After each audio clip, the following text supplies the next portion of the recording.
Welcome back to KBTalks, the show where gaming, anime, movies all collide. I'm KB, and today we got a loaded episode for you guys. Let's get into it.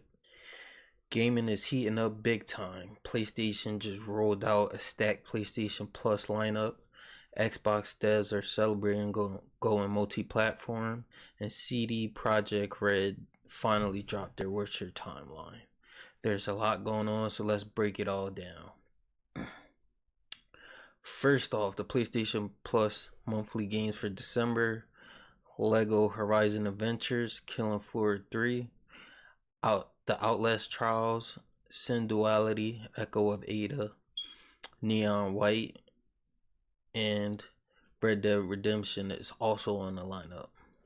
These are available from December 2nd, 2025 to January 5th, 2026. So make sure you check those out.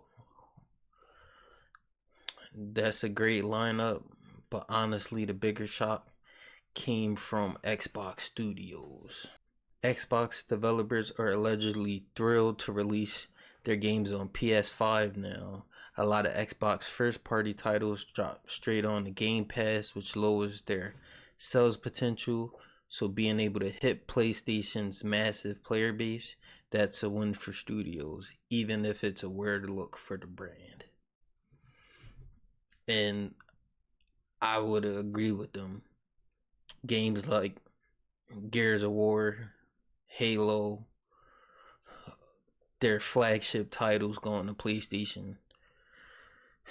We get to finally. Well, I've been playing. I played older Xbox games, but now that they're going to PlayStation, it could bring new life to older games. And while that shift is happening, CD Projekt Red plans to drop the entire new Witcher trilogy within a 6-year span.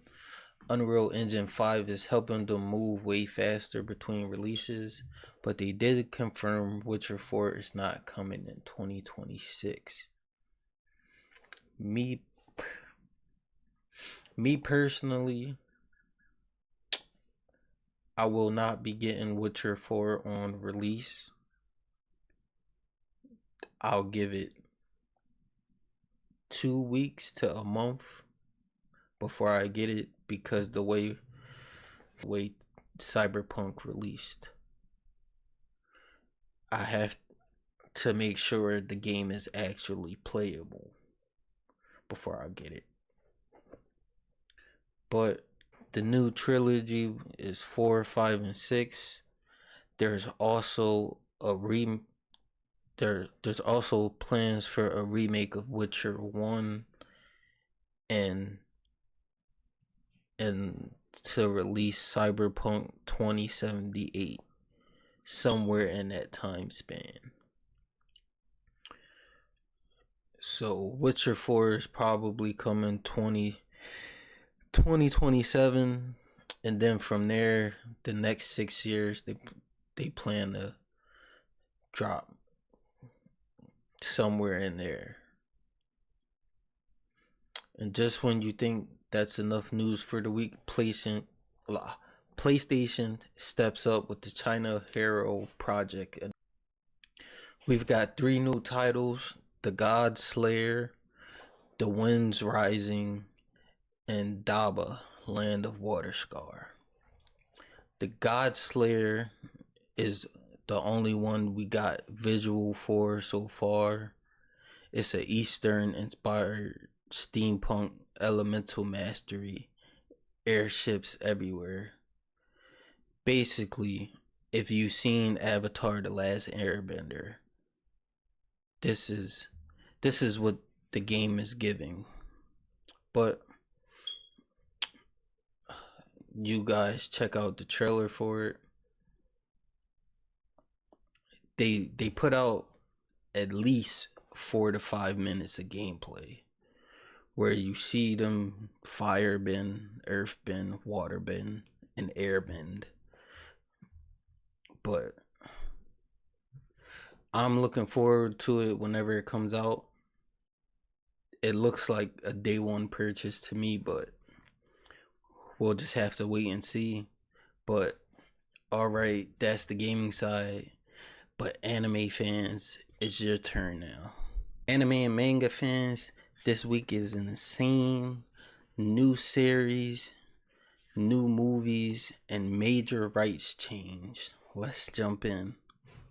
First up, Netflix is reportedly set to own the full exclusive rights to the JoJo Bizarre Adventure anime series after the Warner Brothers acquisition finalizes in 2026. We'll get to that later. But for fans of JoJo Bizarre Adventure,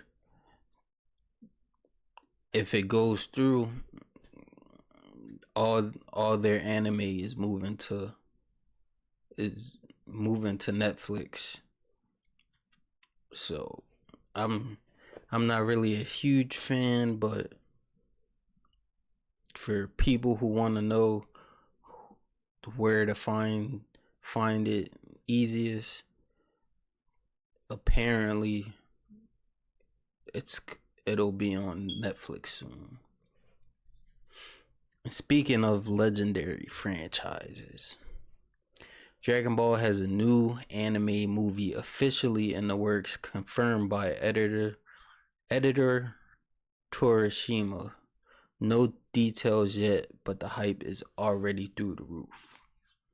Because the last 2 Dragon Ball movies have been absolute fire.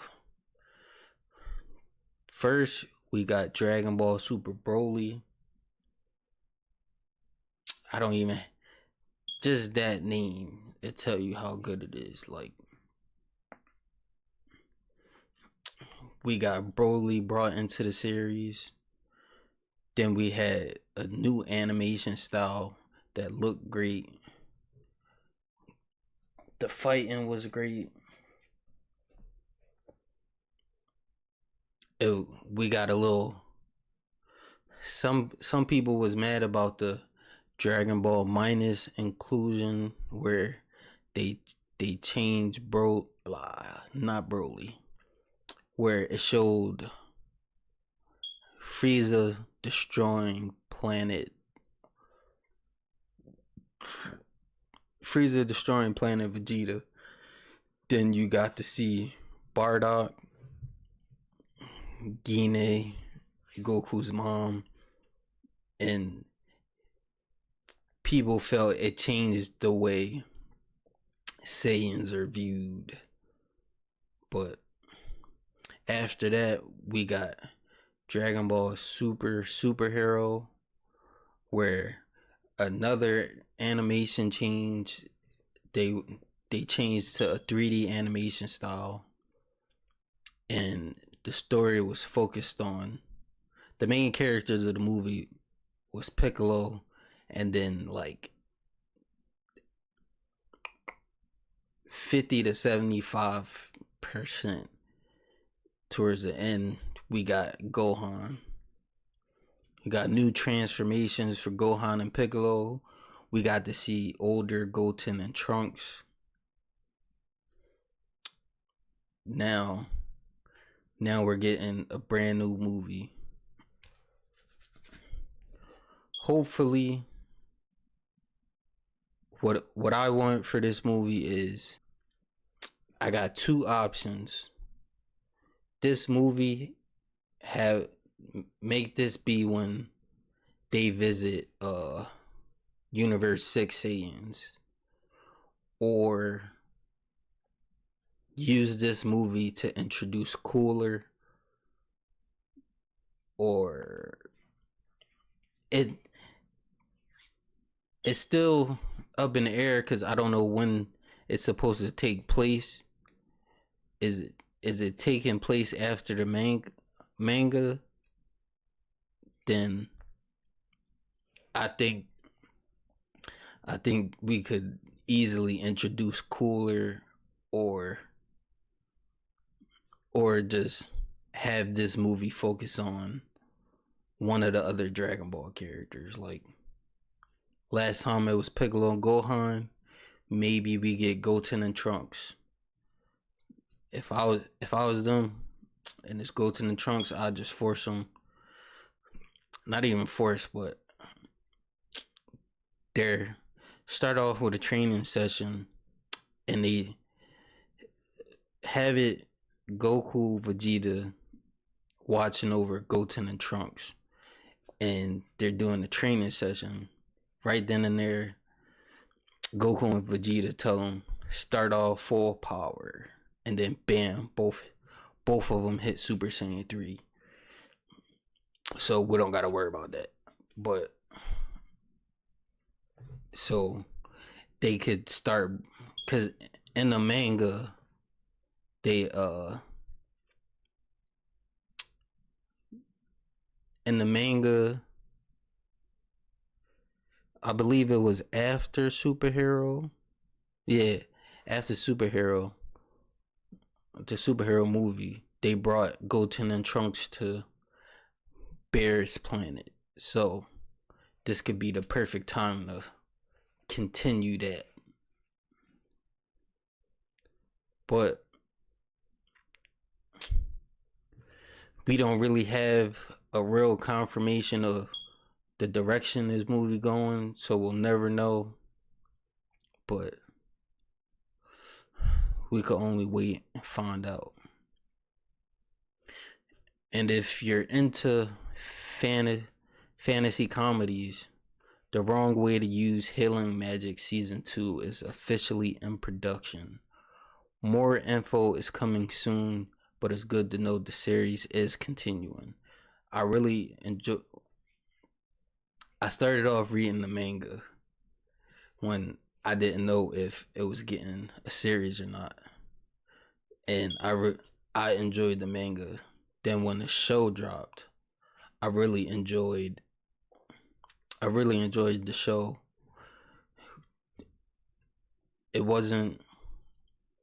It's not a show that's too deep or too crazy. You could just sit back, relax, and enjoy it without thinking too hard. But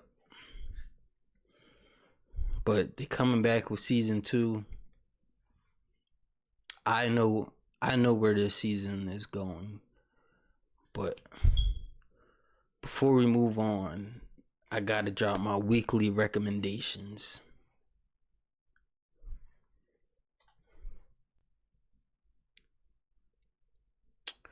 Manga of the week is Magic Academy's Genius Blinker. A guy transported into a magical world where his character is the weakest in the game, except he has one broken skill, Blink, and the world is 90% destroyed unless he finds the true ending. It's crazy. Because it's a game world, the character whose body he got transported to, because of his constitution, he can use Blink differently than everybody else. Normally, once you use Blink, there's a 3 to 5 second pause where you can't move after, but he's able to use it as he gets stronger. He's able to use it continuously longer. But and the comic of the week is DC's KO Superman vs. Captain Atom. It's a tie-in for the DC KO event. It's a pure power clash and a clash of ideologies. It's absolutely worth the read. The art is okay, could have been better, but it's really enjoyable. And now that we're warmed up, let's slide into the chaos happening in Hollywood. Hollywood is in pure chaos, casting bombs dropping, bidding wars exploding, and massive buyout rumors shaking everything. Let's talk about it. First up, Scarlett Scarlett Johansson is officially in talks to join the Batman 2. I don't know what character she's playing, so can't really get my hopes up, but she's a great actress, so it's a good addition to the film. And Nicolas Cage will officially play Ben Reilly in Spider-Man Noir. It's one of the castings that's been announced for a while, but we finally got a picture to see what it is. They also mentioned it'll be in color, but there's also a black and white version if you guys want to check it out. But I know because of certain rights, Nicolas Cage isn't able to play Peter Parker, so they changed his name to Ben Reilly. Me personally, I'm not too mad about that because I understand that rights issues, you have to change certain things up, but as big as those casting updates are, the real earthquake this week is behind the scenes. Jesus Christ.